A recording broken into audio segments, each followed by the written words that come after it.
бойдағы түрлі негативтен тіл көздерден арылу үшін оқылатын защита қоюға бола ма дейді. Ойдай десеше.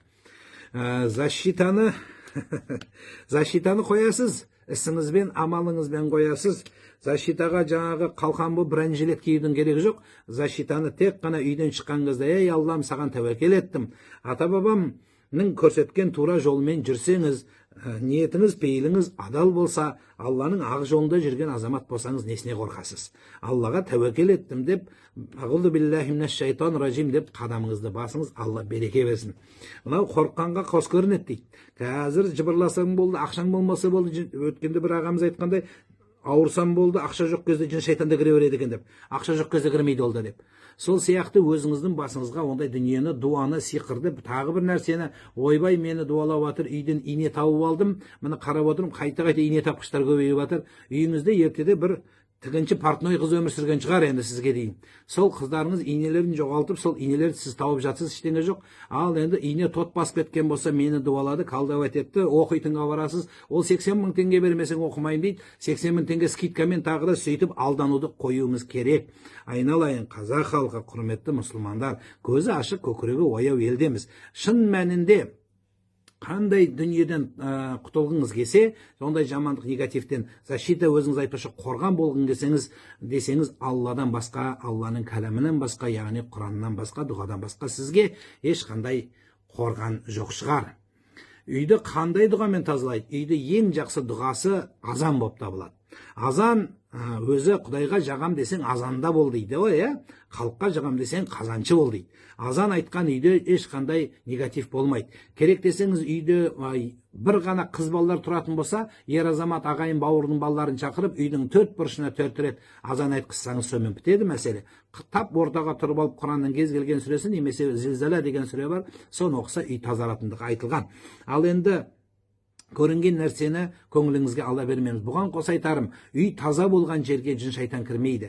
Үйден шығып кеткен кезде, баршаңыз бүгін жұмысқа шықтыңыздар, жаратқанға тәуекел етіп есікті құлтағанда, кілттеген кезде, сол кілттеген кезде Аллаға аманаттап шығыңсаңыз, ісіңіз оң болады. Аллаға тәуекел етсеңіз, қадамыңыз оң болады. Өзі бір Аллаға сыйынып кел балалар, оқылық деген ұрпақ едік қой. Сол оқудың өзін бір Аллаға табыстады. Ал енді тура сол сияқты ең жақсы,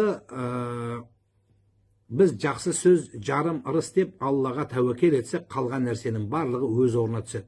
Ал енді біз көрінген нәрсеге көңіліңізге ала беретін болсаңыз, анау еді, мынау еді деп, онда біздің ісіміз ешқашан өнбейді. Әрбір нәрседен қорқыныш жүрегімізге келе беретін болады. Ондай нәрсеге мән бермеуге шақырам. Неге? Өйткені түзу нәрсе, түзу көңіл қисыққа мән бермейді деген сөз бар. Үйде Бақара сүресін қосып қойса, үйді тазалана ма? YouTube тазалай алмайды. YouTube'тың шамасы жетпейді. Қанша гигабайт салсаңыз да YouTube үйді тазалай алмайды. Мәселен, мен сізге айтайын. Үйде YouTube'қа тамақ ішкендерді қосып қойсаңыз, соған қарап отырып, тыңдап отырсаңыз, қарныңыз тоя ма? Қызық болады. Сілекейіңіз ағады, бірақ қарныңыз тоймайды бәрібір. Тамақ ішкен видеоны көрсеңіз. Тура сол сияқты дүние. Ал енді енді мүлде ешкім білмесе, жоқтан гөрі жоғары деп қосып қойсаңыз болатын шығар. Бірақ өзіңіз түсінетін сөз тыңдағаныңыз үйдің тазалаудан да ең жақсы сол болады. Аллаға қалай жақын боламыз? Алламен сөйлесем екен дейді. Алламен сөйлесудің ең жақсы жолы басыңызды сәждеге қойып дұға қылыңыз. Алланың Құраны кәләмінде оқысаңыз, сол Құран Алламен сөйлесу болады. Намаз оқу уақыты кіргенде бірден оқу керек бола ма? Бірден оқығаныңыз жақсы, егер кейбір намаздар бар, сәл кешіксе жақсы болады деп айтылатын намаздар бар. Сәл кешігіп оқылса. Мәселен, бұған қатысты бесіннің намазы бар, мәселен айтайық, құптанды кешіктіріп оқса деген сияқты мәселелер келеді. Таңда да сәл адамның уақыты кіргеннен бастап, сәл жарық біліне бастап, адамның түрі ажыратайтын кезде оқыса жақсы болады деген сөздер бар. Бірақ олай оқы деген сөз емес та ол. Яғни сөйтіп күтіп отырып, уақыты шығып кетпеу керек. Үйде болсаңыз өзіңіз оқи бересіз. Күйеуім енем екеуі, тағы да осы күйеу мен ененің мәселесі айтылғанда басталды деп айтқым келеді. Басталды, сериал басталды деп. Күйеу мен енені тіл табысу біздің соңғы уақыттағы ағайынның ортасындағы сызат түсіп, ең сол сызатымыз бауырдан төмен қарай түсіп, еркек пен әйелдің ортасына жетіп, ана мен келіннің ортасына жетіп қалды ғой. Аға маңдайына жазылып қойған ба байып кету дейді байлардың дейді. Біріншіден, адамның ниетіне қарай болатын шығар. Адам талпынса, еңбек етсең ерінбей, тояды қарның тіленбей деп атаң бабаң қайырған айналайын. Жатып алып, алма піс, аузыма түс десең, алмаң піспейді де, аузыңа түспейді де. Сондықтан ең жақсысы өзіңіз дұға қылып, өз аузыңызбен өзіңіз айтыңыз және талпыныңыз, еңбектеніңіз. Бір. Екіншісі, дұғаларды көп оқыңыз. Дұға оқып, әрекет етсеңіз, әрекетке қарай берекет деген бір жақсы сөз бар елімізде. Бір кісілер онлайн дем салам дейді, сол әсер етеді ме дейді. Онлайн, WhatsApp-пен, Telegram-мен, тағы да қандай бізде Instagram-мен дем салатындар бар. Қолын бүйтіп қойып тұрып, бір 90 жылдарда алан чумақ деген бастап еді, сол чумадан шығамай жүр әлі. Бұл чумақты қойыңыздар, ондай чумақты пайда жоқ одан. Яғни ол алдау болады. Қазір мынау Каспий номеріме осындай ақша салсаң, бүйтіп жіберем, сиқырыңды қайтарып жіберем, аяғыңды аспаннан келтіріп, ананы қарғап, ананы аяғын қиратып берем деген, бұның бәрі жай сандырақ дүние. Ондайға иланбаңыздар. Бұл жақсы дүние емес. Бұл әйелді алдау болады. Таң намазына күнде ұйықтап қала беремін, бірақ қазасын өтеймін, кешірілмес күнәма дейді. Қаза намаз қалса, оның сауабы болмайды, бірақ қаза өтеледі бәрібір.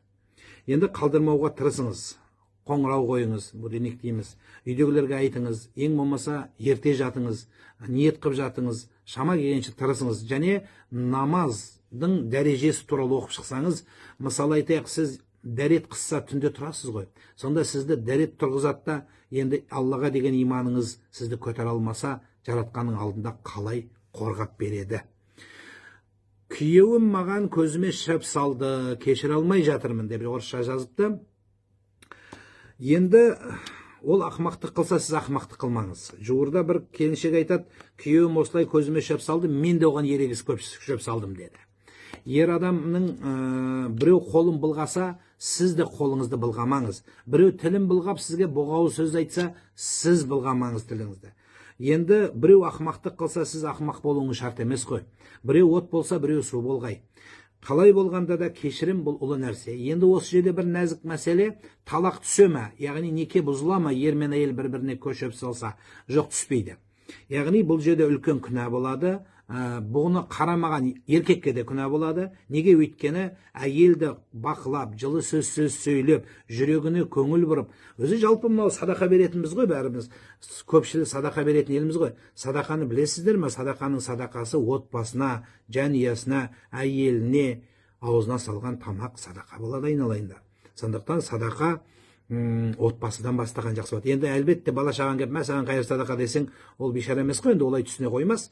Бірақ қалай болғанда да отбасына жұмсалған қаражат бұл садақа болады. Тек қана бір шарты бар, ұрлықпен жасалмау керек, коррупциямен жасалмау керек.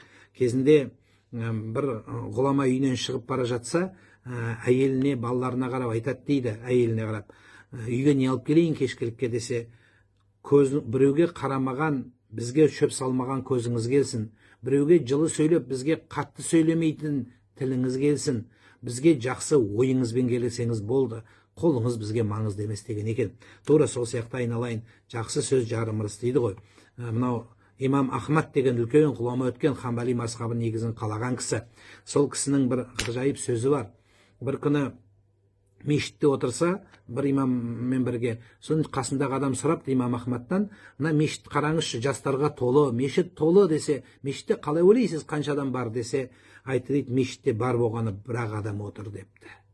Сөйтсе ана кісі де ашуланып, имам деген сайын сен де кеттің ғой, деп айтып ренжіп келіп, мына мыңдаған адам көзіңе көрінбейтіндей шел басты ма көзіңді десе, біреудің әйеліне сіз деп, жаным деп сөйлеп, өз отбасына бақыратын адам ол соқыр деген екен. Анасы тірі тұрып, анасына қызмет жасамаған ол соқыр деген екен. Өзінің басындағы барын бағалай алмаған адамға біреуге қызығушылықпен, іштарлықпен қараған адам ақымақ, соқыр деген екен.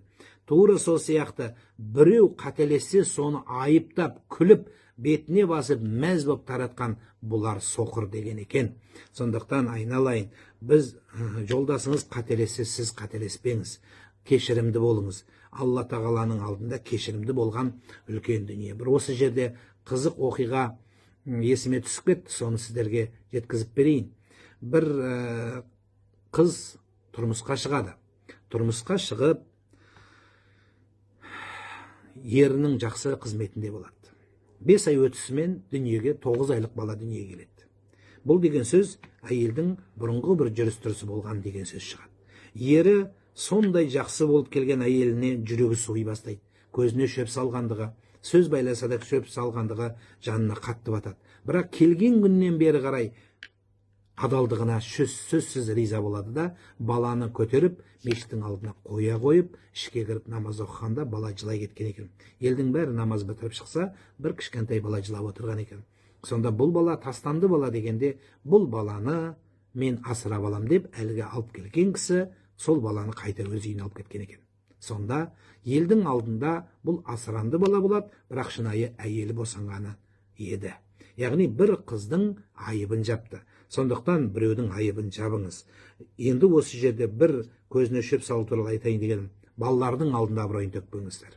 Мейлі еркегі болсын, мейлі әйелі болсын, сенің әкелерің осындай жүріс жасады, аналарың жүріс жасады деп, мейлі тұрсаңыз да, мейлі ол жанұямен тұрмасаңыз да, семьяңызды бұзсаңыз да, сақтап қалсаңыз да, жамандамаңыздар. Кетіп қалған адамның артынан тек қана болмады деп қойсаңыз дұрыс шығар.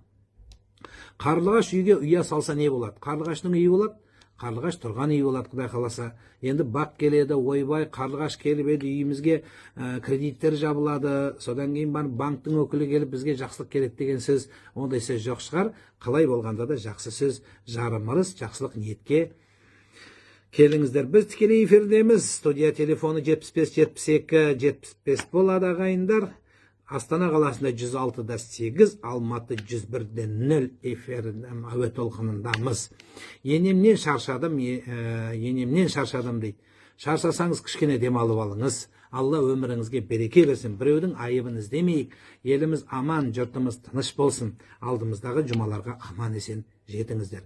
Жаратқаннан дұғамен, жаратқаннан жақсылықпен, жаратқанға жақсы пейілді болсаңыздар, ұрпақтарыңыз бақытты, тілекті